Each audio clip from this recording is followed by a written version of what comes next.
काँग्रेसचे ज्येष्ठ नेते खासदार राहुल गांधी यांची भारत जोडो न्याय यात्रा गुरुवारी नाशिकमध्ये दाखल होते।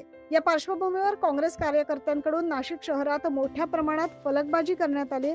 शहरातील सारडा सर्कल, द्वारका परिसरात मोठ्या प्रमाणात होर्डिंग्स लावल्याचं आपण बघू शकतोय। याबाबत लक्की जाधव यांनी अधिक माहिती दिली।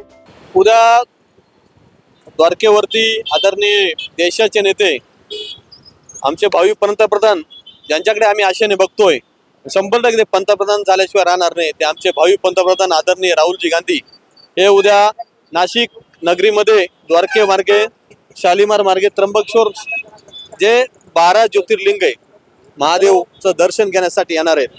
तिथं आदिवासी समाजाची जी परंपरा आहे, संस्कृती, त्या माध्यमातून त्यांचं स्वागत केलं जाईल, त्यांना तीर कामान देऊन त्यांचा सन्मान केला जाईल, वारली पेंटिंग देऊन त्यांचा सन्मान केला जाईल।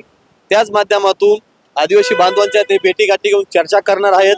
त्याच पद्धतीने या देशामध्ये चाललेली हुकुमशाही, चाललेला जातीवाद थांबवण्यासाठी आदिवासी जल जंगल जमीन ते अदानी अंबानीला विकून टाकलेले, आदिवासींना रस्त्यावर आणलेले, या देशामध्ये तरुणांची वाढलेली बेरोजगारी दूर करण्यासाठी महिलांवरती अत्याचार मोठ्या प्रमाणात या मोदी सरकारच्या काळात होतात, हे सर्व थांबवण्यासाठी जी भारत जोडो न्याय यात्रा निघालेले, खऱ्या अर्थाने महाराष्ट्रामध्ये नव्हे तर या देशामध्ये खूप आनंदाचं वातावरण आहे।